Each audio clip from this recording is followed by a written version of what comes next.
Hello నమస్తే, నేను journalist Srinivas. ఈరోజు న్యూస్ అనాలిసిస్లో ముందు సాక్షి పేపర్లో వార్తను చూద్దాం.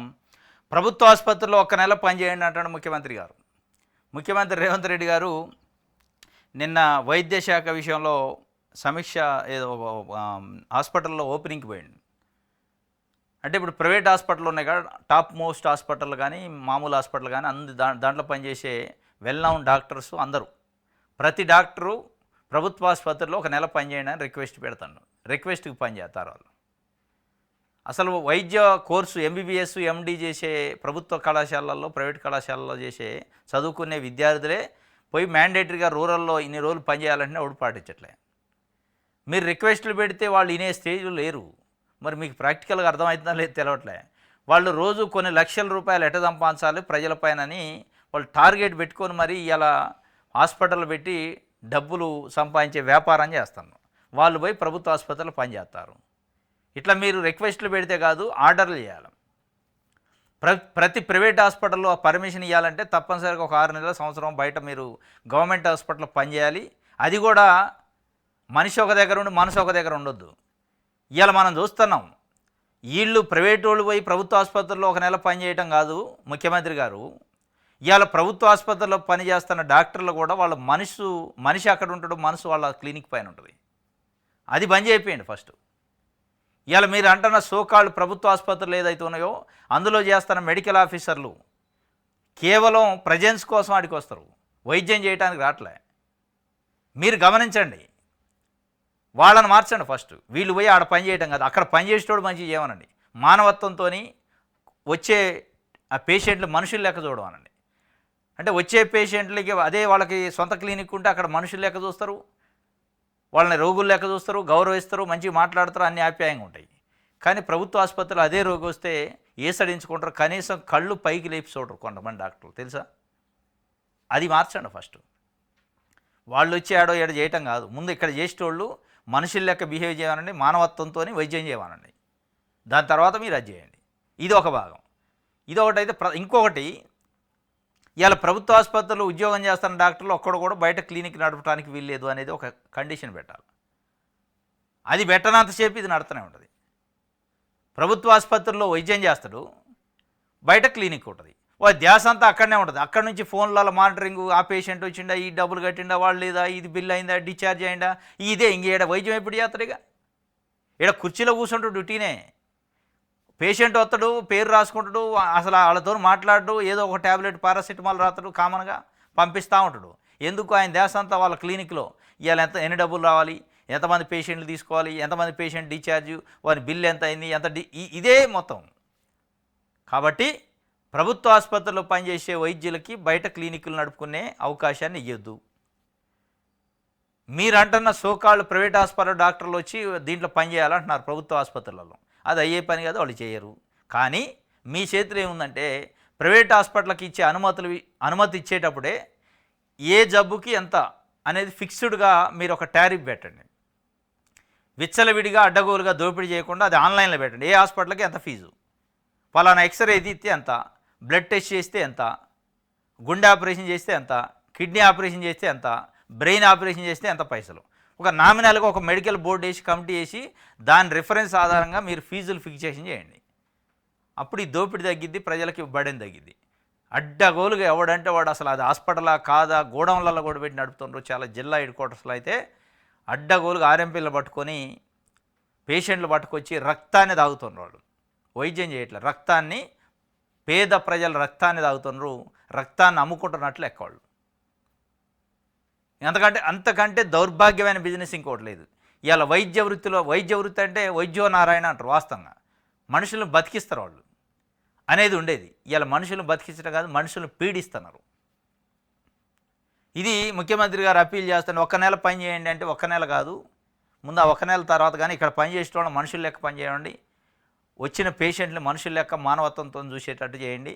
ఇక్కడ గవర్నమెంట్ హాస్పిటల్ పని చేసేటోడు బయట క్లినిక్లో పని చేస్తే కేసు పెట్టి జైల్లో పెట్టే పని చేయండి, అప్పుడు సెట్ అయింది. దాంతోపాటు ప్రైవేట్ హాస్పిటల్ పర్మిషన్ ఇచ్చేటప్పుడే టారిఫ్ ఫిక్స్ చేయండి. ఇంతే ఉండాలి ఫీజు, ఇది దాటితే క్రిమినల్ చర్యలు ఉంటాయని చెప్పండి. అవి చెప్పే నిజంగానే మీకు ఆ గట్స్ ఉన్నాయా, చేయగలుగుతారా, మీరు నిజంగానే కార్పొరేట్ శక్తిని ఎదిరించే అంత దమ్ము ధైర్యం మీకు ఉందా అనేది దాంట్లో చూపించండి. ఇది ఒక వార్త అయితే. సర్ప్రైజ్ చేస్తానంటూ చంపేసిండు తండ్రిని, కళ్ళకు గంతలు కట్టి గొంతులో కత్తితో పొడిచి తండ్రిని హతమార్చిన కుమారుడు. బెట్టింగ్ డబ్బులపై ప్రశ్నించినందుకే దారుణం. ఆపై ఆత్మహత్యగా చిత్రీకరణ, పోలీసుల విచారణలో హత్య చేసినట్టు అంగీకారం. సర్ప్రైజ్ చేస్తానన్నాడు తండ్రిని. కొడుకు బండి మీద ఎక్కించుకొని పోయినాడు. సర్ప్రైజ్ చేస్తానని చేసి తీసిపోయి కళ్ళకు గంతలు కట్టి గొంతు కోసి చంపేసిండట.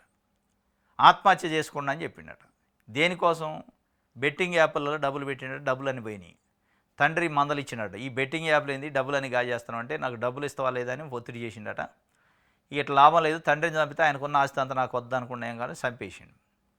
చంపేసి ఏం చేసిండు? సర్ప్రైజు మర్డర్ చేసి, ఇది మర్డర్ కాదు ఆత్మహత్య చేసుకున్నాని నమ్మించే ప్రయత్నం చేసిండు. పోలీసుల విచారణలో ఇక బయటపడ్డాక ఒప్పుకుండట. అసలు ఇంకోటి, కన్న తండ్రినే నరికి చంపిండట. ఆస్తి తగాలతో ఘాతకానికి ఒడిగట్టిన కుమారుడు. సూర్యాపేట జిల్లాలో ఇదొక ఘటన. ఈ 5వ పేజీలోనే చూద్దాం. మానవత్వం మంట కలిసిందని ఒక పాట ఉండేది అప్పట్లో.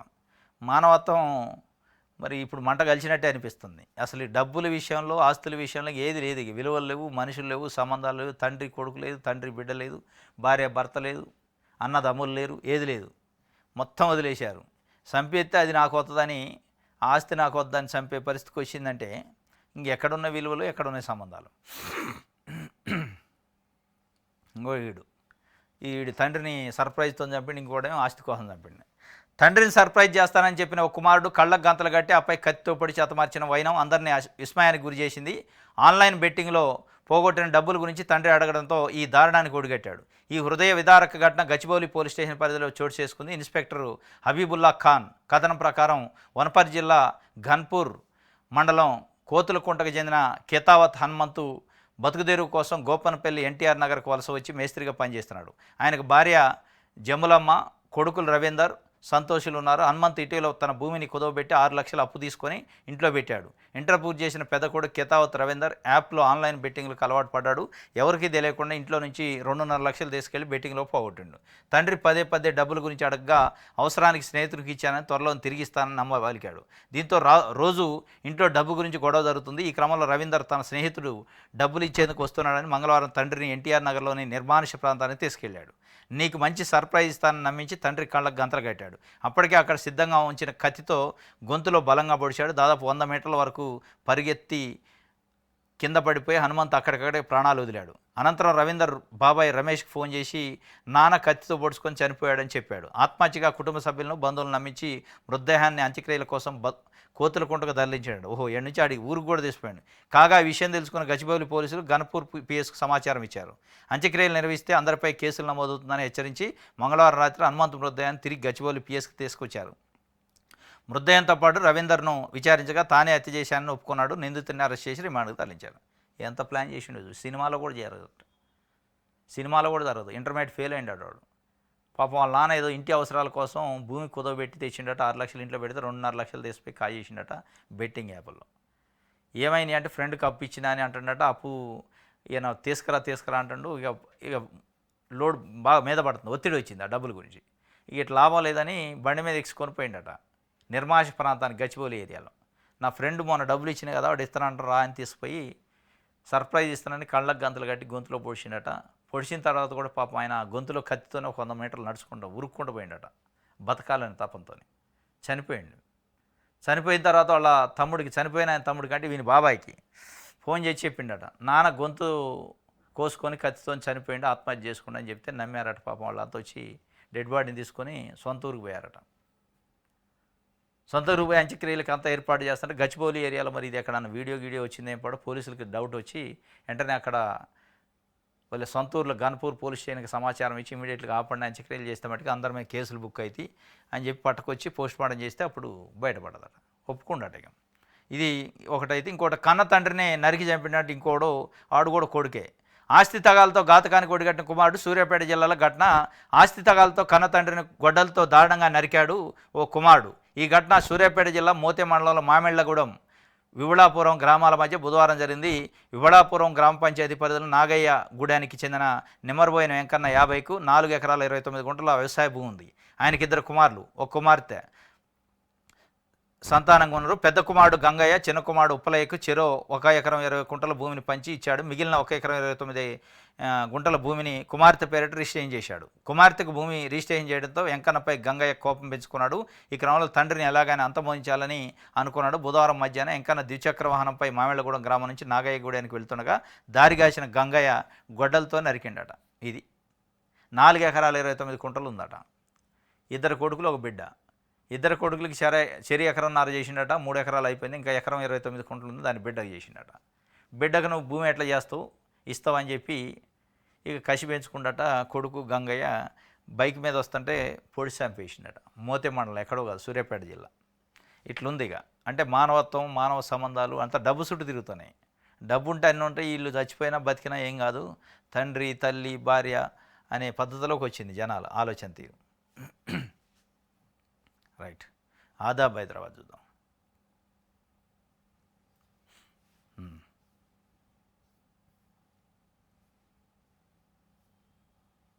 రైట్.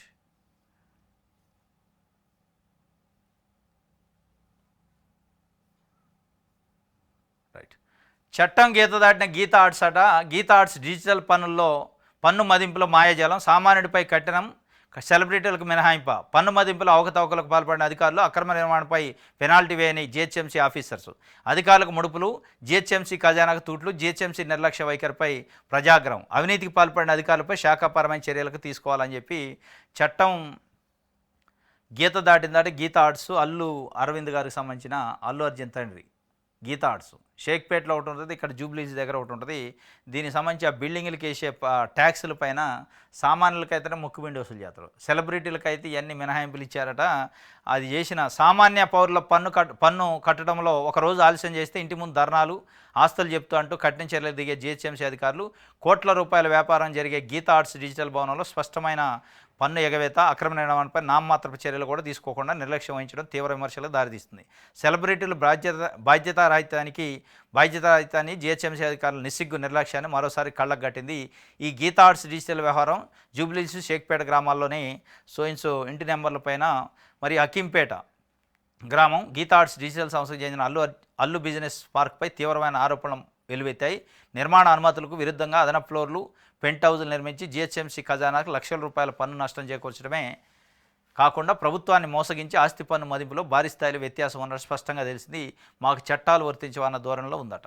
ఇది అనుమతులు దానికంటే ఎక్కువ ఫ్లోర్లు, పెంట్ హౌజులు నిర్మించడం, అదేగాక వేయాల్సిన ప్రాపర్టీ ట్యాక్స్ వాల్యుయేషన్లో కూడా అధికారులను మేనేజ్ చేసి తక్కువ పన్ను కట్టేటట్టు చేసి చేస్తున్నట్టు గీత ఆర్ట్స్కి సంబంధించి. ఏమైనా చిన్న సన్నది కాదు, డబ్బులు లేనివాళ్ళు కాదు, పెద్ద పెద్ద వ్యాపారం చేసేవాళ్ళు. రెక్కాడితే డొక్కాడని సామాన్య ప్రజలు, కూలిపోయే ప్రజలైతేనే వాళ్ళ పన్ను విషయంలో కఠినంగా ఉంటారు. డబ్బులు ఎక్కువ ఏం చేయాలో తెలవని పెద్ద పెద్ద వ్యాపారస్తులకు సంబంధించి అయితే మదింపులో తక్కువ చేస్తారు, వాల్యుయేషన్లో తక్కువ చేస్తారు, పర్మిషన్లలో నిబంధనలకు తిలోదకాలు ఇస్తారు. ఇది చట్టం గీత దాటిన తర్వాత గీత ఆర్ట్స్, చట్టం గీత దాటింది గీత ఆర్ట్స్, గీత దాటిచ్చారు జిహెచ్ఎంసీ అధికారులు. రెండు జరిగినాయి. ఈ గీత దాటడానికి గీత దాటడానికి రెండిట్లలో జిహెచ్ఎంసీ అధికారులకి వీళ్ళకి మధ్యలో లోపాయకార ఒప్పందాలు. ఆంధ్రజ్యోతి పాఠశాల విద్య ఇకపై 12వ తరగతి దాకా ఉంటుందట. హై స్కూళ్ళ స్థాయిని పెంచే యోచన. అంటే +2 సిస్టమ్ తెస్తారట. 10th వరకు ఉన్న పాఠశాలలో తప్పనిసరిగా ఇంటర్మీడియట్ కూడా +2 ఉంటట్టు. అంటే 10th పాస్ అయిన వాళ్ళు డ్రాప్ అవుట్ కాకుండా 10th వరకు చదివిన స్కూల్లోనే అవసరమైతే చదవాలి అనుకుంటే ఇంటర్ కూడా చదివే వెసులుబాటు ఇస్తే ఇంటర్మీడియట్లో డ్రాప్ అవుట్ సంఖ్య తగ్గింది. చాలా గ్రామాలలో 10th వరకు స్కూళ్ళు ఉంటాయి, ఇంటర్మీడియట్ వచ్చేటాలకి ఎక్కడో 30-40 కిలోమీటర్లు పోయి టౌన్కి పోయి చదువుకోవాల్సిన పరిస్థితి. ఆ స్తోమత లేకనో లేకనో ఆడపిల్లలు ఎట్లుంటేనో పంపించకుండా చాలామంది డ్రాప్ అవుట్స్ అవుతున్నారు. అదే 10th వరకు చదివిన స్కూల్లోనే ఇంటర్మీడియట్ ఉంటే ఇట్లా చాలా స్ట్రెంత్ పెరిగింది, ఇంటర్మీడియట్ చదివే పిల్లల సంఖ్య పెరిగింది, డ్రాప్ అవుట్స్ తగ్గుతారనే ఉద్దేశంతో ముఖ్యమంత్రి ఇది మంచి ఆలోచన. కానీ దాన్ని అమలు చేసే దాంట్లో చిత్తశుద్ధి ఉండాలి. అమలు చేసే దాంట్లో ఏదో కాలేజీ పెట్టి గాలికి వదిలేస్తే కుదరదు. రైట్. ఇది ఒక వార్త. ఇంకెక్కడో రైట్. రేవంత్ తెలంగాణకు పట్టిన అబద్ధాల వైరస్ అట. రాష్ట్ర ద్రోహుల జాబితాలో తొలి పేరు అయిందే. చంద్రబాబు రేవంత్ మధ్య చీకటి ఒప్పందం ఉంది. బాబు బంగారం, బీఆర్ఎస్ సచిన పామ. ఇది వాస్తవంగా రేవంత్ రెడ్డి గారు కూడా పదే కేసీఆరే ద్రోహి బనకచర్ల విషయంలో అంటాడు. చంద్రబాబు నాయుడు గారిని అట్లే కేసీఆర్ వల్లనే జరిగింది, రాసిచ్చిండు అంటాడు.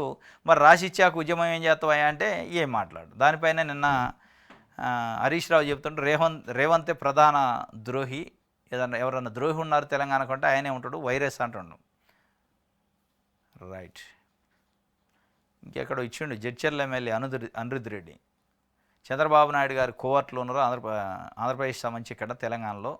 ఆ కోవర్ట్లకి అన్ని కాంట్రాక్ట్ పనులు అన్నీ అప్పచెప్తుండు అని అనిరుద్ధ్ రెడ్డి కాంగ్రెస్ పార్టీ ఎమ్మెల్యే చెప్పిండు. మరి కోవర్ట్లకు కాంగ్రెస్ ప్రభుత్వం ఎందుకు కాంట్రాక్ట్లు ఎత్తుంది, ఆ కోవర్ట్లోరు, ఆ కోవర్ట్లలో మంత్రులు కానీ ముఖ్యమంత్రి ఏమైనా ఉండా అనేది తెలవాలి. రైట్. తెలంగాణలో చంద్రబాబు కోర్టులు పెద్ద కాంట్రాక్టులన్నీ వాళ్ళకే అని చెప్పి అనిరుద్ధ్ రెడ్డి అంటున్నాడు.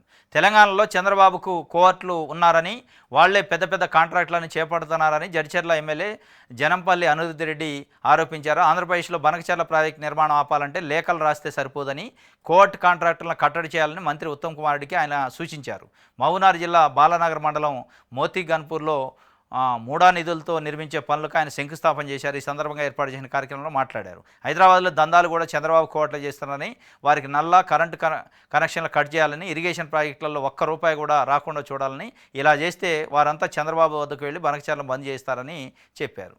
తెలంగాణలో చంద్రబాబు కోవట్లు ఉండట, బనకచర్లు ఆపాలంటే ఒకటే మందు. ఇక్కడ బడా కాంట్రాక్టులు చంద్రబాబు కోవట్లకి ఇస్తున్నారు. వాళ్ళ కాంట్రాక్టులకు ₹1 బిల్లు రాకుండా చేస్తే వీళ్ళు పోయి ఆయన కాళ్ళ మీద పడతారు. మీరు బనకచర్లను ఆపకపోతే మాకు ఆడ బిల్లు ఇవ్వట్లేదని చెప్తారు, అప్పుడు సెట్ అయింది అని చెప్తుండు. అంటే ఒక బనకచర్లని తెలంగాణ ఆత్మగౌరవాన్ని తాకట్టు పెట్టినట్టు ముఖ్యమంత్రి ఒక రకంగా మాట్లాడతారు.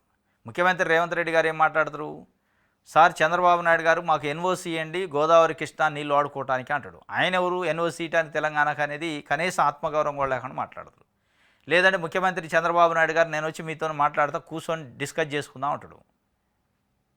కానీ దాని స్థాయిలో పోరాటం చేయడు. అక్రమంగా ప్రీ ఫీజిబిలిటీ రిపోర్ట్ తెచ్చుకున్నాక ఆయనతో చర్చిస్తా నాకు ఎన్ఓసి ఇవ్వండి. అసలు తెలంగాణలో ఉన్న గోదావరి కృష్ణా జలాలకు సంబంధించి ఎన్ఓసి ఆయన ఇచ్చేది ముఖ్యమంత్రి, మీలాంటి ముఖ్యమంత్రి ఆయన పక్క రాష్ట్రానికి. మీకు ఏ స్థాయి ఉందో ఆయనకు అదే స్థాయి ఉంటుంది. ఆయన మీకు ఎన్ఓసి ఇటువంటి ఇస్తే కేంద్రం ఇవ్వాలా, జలవనరుల శాఖ ఇవ్వాలా, సిడబ్ల్యూసి ఇవ్వాలా, గోదావరి కృష్ణా ట్రిబ్యునల్ ఇవ్వాలా. కానీ ఆత్మగౌరవాన్ని తాకట్టు పెట్టి ఆయన రిక్వెస్ట్ చేస్తాను ఎన్ఓసి ఇవ్వండి అని. మరి వాళ్ళ అనిరుద్ధ్ రెడ్డి ఏమంటుండు, బనకచర్లను ఆపాలంటే అది కాదు, కాంట్రాక్టర్లకు డబ్బులు కట్ చేస్తే ఆపుతారని. ఇవన్నీ ఏంది, కాంట్రాక్టర్ డబ్బులు కట్ చేయడం, నల్లాలు బంద్ చేయడం, కరెంటు బంద్ చేయడం ఈ కాదు కదా. తెలంగాణ హక్కు అది.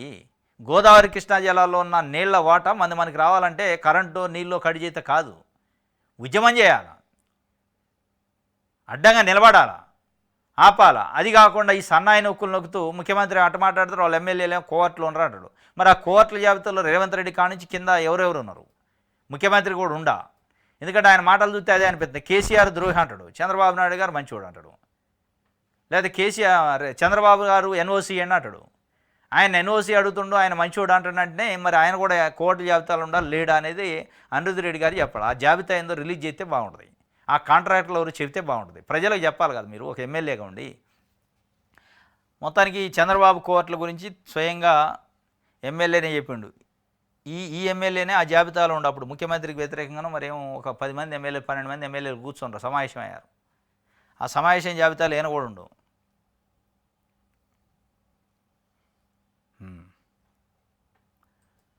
శివబాలకృష్ణ ఆస్తులపై ఈడీ నజర్. హైదరాబాద్లో పలుచోట సోదాలు, స్థిరాస్తి సంస్థలతో క్విడ్ ప్రోకో కోణంలో ఆరా. ఇప్పుడు ఈడీ నజర్ చేసిన వార్తలు రాసిన ఉపయోగం లేదు. శివబాలకృష్ణ, అరవింద్ కుమార్ లేదా ఇంకోడా అవినీతి చేసి డబ్బులు సంపాదించిన వాళ్ళ ఆస్తులు మీరు ఏమి చేశారు, అటాచ్మెంట్ అది ముఖ్యమైన. ఈ చెప్పుకోవడానికి చదువుకోవడానికి పనికొస్తాయి. వామ్మ ఇంత సంపాదించిండట, ఇన్ని 100 కోట్లట. అయితే ఏంది ఆ డబ్బు మా అకౌంట్లోకి ఏమొస్తుందో, ప్రజల అకౌంట్లోకి అనేది ప్రజలు చూసుకుంటారు. శివబాలకృష్ణను అరెస్ట్ చేశారు, జైలుకు పంపారు. ఇప్పుడు మళ్ళీ ఇంకో కేసు వచ్చింది, అక్రమ లేఅవుట్లు. ఇన్ని చేశాక కూడా కేసులు జైలుకు పోవడం తప్ప వాని ఆస్తి ₹1 ప్రభుత్వ ఖజానాకు వచ్చిందా, వాని సంపాదించిన అక్రమ ఆస్తి అటాచ్మెంట్ చేశారా, ఏముండదు.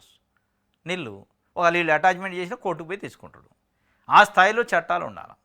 అవినీతి అక్రమాలతో సంపాదించిన ఆఫీసర్కి సంబంధించిన ఆస్తులు, రాజకీయ నాయకులకు సంబంధించిన ఆస్తుల్ని ప్రభుత్వం ఎప్పుడంటే అప్పుడు రెవెన్యూ రికవరీ యాక్ట్ కింద రికవరీ చేసే శక్తి ఆ పవర్ చట్టానికి ఉంటే సంపాదించడానికి భయపడతారు. సంపాదించిన సుఖం లేదు, మళ్ళీ వచ్చి ప్రభుత్వం రికవరీ చేస్తారని ఒక భయం ఉంటుంది. ఆ భయమే లేదా, అడ్డగోలుగా వందల కోట్లు సంపాదించి జైలుకు పోయి బెయిల్ తెచ్చుకొని తిరుగుతున్నారు బయట.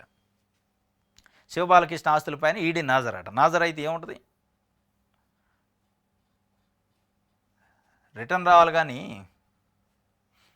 మన తెలంగాణ చూద్దాం.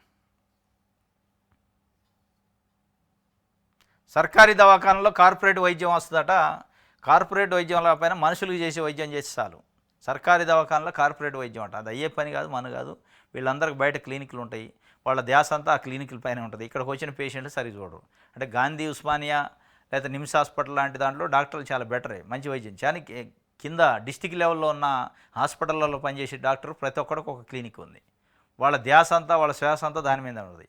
ఇక్కడ ఏదో మైండ్ ఇక్కడ, అంటే మనిషి ఇక్కడ ఉంటాడు, మైండ్ అంతా అక్కడ ఉంటుంది. అది బంద్ చేయండి ఫస్ట్.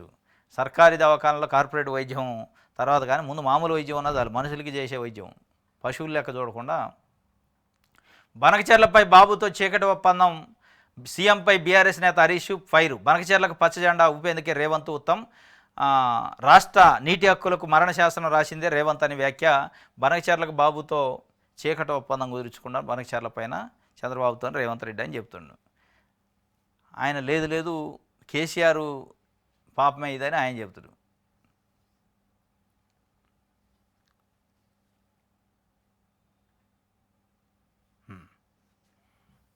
దిశ పేపర్.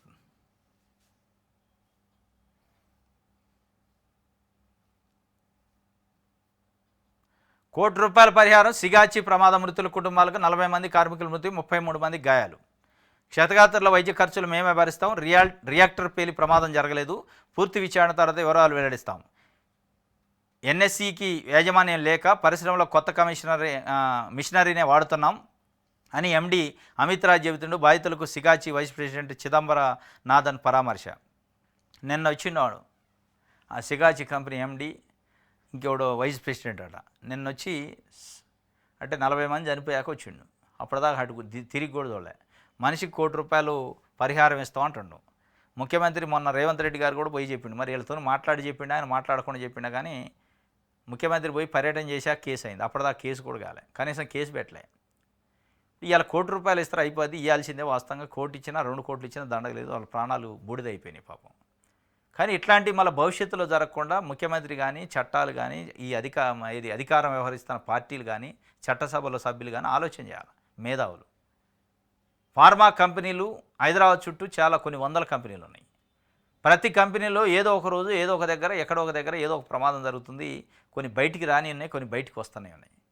అట్లాంటివి జరగకుండా ఏం చేయాలి, ఎట్లాంటి జాగ్రత్తలు తీసుకోవాలనేది దానిపైన కాన్సన్ట్రేషన్ చేయాలి. ఇవాళ 40 మందిని పొట్టన పెట్టుకున్నారు. నిర్లక్ష్యమా, అధికారులు తనిఖీ చేయకపోవటమా ఏందనేది మనకు భవిష్యత్తులో ఎంక్వైరీలు తేలిద్ది. దానికి సంబంధించి చాలా డిపార్ట్మెంట్లు ఉన్నాయి. బాయిలర్ డిపార్ట్మెంట్ అని, ఫ్యాక్టరీస్ ఇన్స్పెక్షన్ డిపార్ట్మెంట్ అని, పొల్యూషన్ డిపార్ట్మెంట్ అని, ఎన్విరాన్మెంటల్ డిపార్ట్మెంట్ అని, శానిటేషన్ డిపార్ట్మెంట్ అని, ఫైర్ డిపార్ట్మెంట్ అని, ఇట్లాంటి జరగకుండా నివారించడానికే లక్షల జీతాలు ఇచ్చి అట్లాంటి డిపార్ట్మెంట్లో ఆఫీసులను పెడితే వాళ్ళు ఏం చేస్తున్నారు, వాళ్ళ పని ఏంది? లంచాలు తీసుకొని లంచాల మత్తులో ఆఫీసులు నిద్రపోతారు. ఇట్లాంటివి జరిగినప్పుడు హడావుడి చేస్తారు. ముఖ్యమంత్రి కానించి కింద ఉన్న అధికారులు హడావుడి ఒక 4 రోజులు చేసి వదిలేస్తారు. ఇది కాదు శాశ్వతమైన పరిష్కారం. ఏంటి, ఏం చేయాలి? ఇట్లాంటి ప్రమాదాలు జరగకుండా, జరిగితే ఎవరిని బాధ్యులు చేయాలి? ఆఫీసర్లు ఆ విజిట్లు తనిఖీలు ఎట చేయాలి? ఆ తనిఖీ రిపోర్ట్ని ప్రజల ముందు, ఆ ఎంప్లాయీస్ ముందు ఎందుకు పెట్టకూడదు? ఇట్లా ఆలోచించండి. తనిఖీ చేస్తారంటారు, ఆ తనిఖీ చేస్తారా లేదా, ఏం తనిఖీ చేసిండే ఎవరికి తెలియదు. ఇప్పుడు అదే సిగాచి కంపెనీ ఉంది, ఆ కంపెనీలు చేసే ప్రతి ఎంప్లాయీకి, అటెండర్ నుంచి పై స్థాయి ఉన్న ఎంప్లాయీ వరకు వాళ్ళు వచ్చి తనిఖీ చేసిన రిపోర్ట్ను బయటపెట్టి చూపిస్తే ఏంది? చూపిస్తే కదా వాళ్ళకి తెలిసేది అందులో తప్పు ఉందా, రైట్ ఉందా అనేది. ఎవరికి తెలియదు, ఏసీ రూమ్లో కూర్చుంటారు, రిపోర్ట్ రాసుకొని పోతారు. అది కాదు, అది పోయి పబ్లిక్ డొమైన్లోకి రావాలి. వాళ్ళు చేసిన తనిఖీ రిపోర్టు వాళ్ళు నిజంగానే ప్రమాణాలు పాటిస్తారా లేదా అనేది పబ్లిక్ డొమైన్లో పెట్టాలి. పెట్టినప్పుడు నిజాలు బయటకు వస్తే, నిజాలు బయటకు వచ్చినప్పుడు యాజమాన్యం కూడా భయపడుద్ది, అన్ని ప్రమాణాలు పాటిస్తుంది. అప్పుడు ఇట్లాంటివి తగ్గుతాయి తప్ప ఏదో మేము కోర్టు ఇచ్చినా అయిపోయింది, నేను ఇప్పించినా అని ఏది రేవంత్ రెడ్డి గారు ఆయన ఇంట్లో సొమ్ము ఇప్పించినట్టు ఇప్పించినా అని చెప్పుకోవడం కాదు. ప్రాణాలు పోయినాయి, ఇప్పించేదే ఉంది, కంపెనీ వాడు ఇవ్వాల్సిందే. అవినీతిలో మేము సైతం అంటున్నారు మహిళలు. మేము కూడా ఏం తక్కువను, పురుషుల కంటే తక్కువనా? మేము సమానం కదా. సమాజంలో మహిళలు పురుషులు సమానం అంటున్నారు కాబట్టి అవినీతిలో కూడా, లంచాల్లో కూడా మేము సమానం అని ఈ మధ్యకాలంలో మహిళా అధికారులు ఎక్కువ దొరుకుతున్నారు ఏసీబీ ట్రాప్స్లో. ఇది కొత్త ట్రెండ్ అయింది. దానికి సంబంధించి ఒక వార్త, లంచాలు తీసుకుంటూ పట్టుబడుతున్న మహిళా ఉద్యోగులు ఒక్క నెలలోనే ఏసీబీ చిక్కిన 5 ఉద్యోగులు. జులైలోనూ ఒకరి పట్టివేత. గత నెలలో ఏసీబీ మొత్తం 31 కేసులు నమోదు చేసింది. ఇగో ఏమో డబ్బులు తీసుకుంటుంది. మహిళా ఎంఆర్ఓలు, మహిళా ఇంజనీర్లు, మహిళా ఆఫీసర్లు, మహిళా సెక్రటరీలు వాళ్ళు కూడా పోటీ పడుతున్నారు. మీరే తీసుకుంటారు లంచాలు? మేము పురుషుల కంటే ఏం తక్కువ, సమానం కదా అని ఇక లంచాల్లో కూడా పోటీ పడతారు. మరి ఇదివరకు కాస్త భయపడేది, మహిళలు తీసుకోపోయేది, కాస్త నిలబడేది నీతిగా. ఇప్పుడు అన్నీ వదిలేశారు. ఆంధ్రప్రభ దమ్ముంటే అసెంబ్లీ పెట్టు, బండారం బయట పెడతామంటాడు హరీష్ రావు గారు. మరి ఇక ఏనా అదే అంటాడు, రేవంత్ రెడ్డి కూడా అదే అంటాడు. సంతకాలు పెట్టిన కాగితాలు నా దగ్గర ఉన్నాయి, బనకచర్లకు ఓకే అని కేసీఆర్ సంతకం పెట్టిండు ఎప్పుడో 2016లో చంద్రబాబు నాయుడు రాసిచ్చిండు అంటాడు. మరి ఆయన ఎట్లాగా దమ్ముంటే అసెంబ్లీ పెట్టమంటాడు. పెట్టి ఆ కాగితాలు ఏదో బయట పెడితే అయిపోద్దిగా. ఆయన ఏదో బయట పెడతానంటాడు, మీరేదో బయట, రెండు బయట పెట్టి జనాలు చెప్పండి ఏం బయట పెడతాం. ఈ రెండు ఇద్దరు కలిసి బయట పెట్టి ఆ బనకచర్లను ఆపండి. పుట్టినే ఒకళ్ళ మీద ఒకళ్ళ బురద చల్లుకోవడానికి కాకుండా బనకచర్లని ఆపడానికి ఉపయోగపడే కాగితాలను బయట పెట్టండి. బయట పెట్టి ముందు దాన్ని ఆపండి. మీరిద్దరు కొట్టుకొని చంద్రబాబు నాయుడు గారికి అవకాశం ఇవ్వమాకండి, ఆంధ్ర వాళ్ళకి అవకాశం ఇవ్వమాకండి.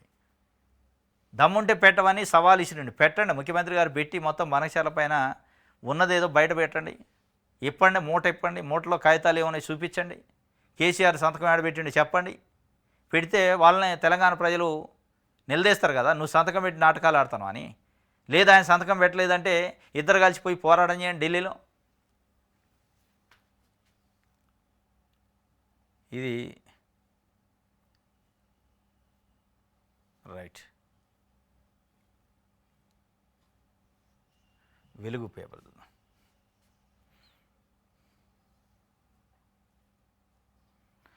3.5 లక్షల టన్నుల యూరియా వెంటనే పంపండి. కేంద్ర మంత్రులు జేపీ నడ్డా, కిషన్ రెడ్డి, బండి సంజయ్కు తుమ్మల లేఖ.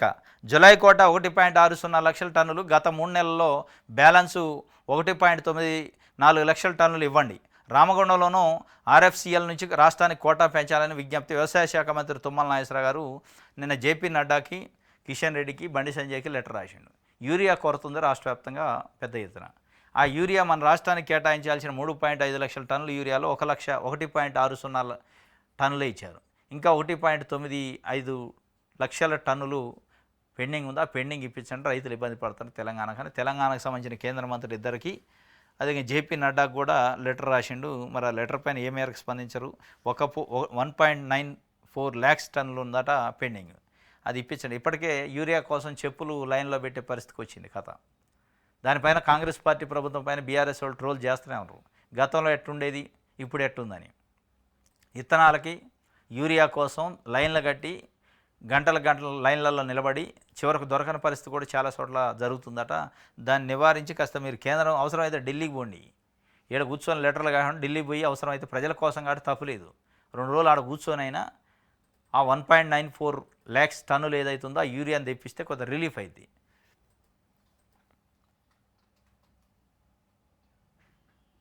రైట్. ఇది వెలుగుకు సంబంధించి. ఇది ఈరోజు న్యూస్ అనాలిసిస్. రేపు తాజా వార్తలతో తిరిగి కలుసుకొని. Thank you.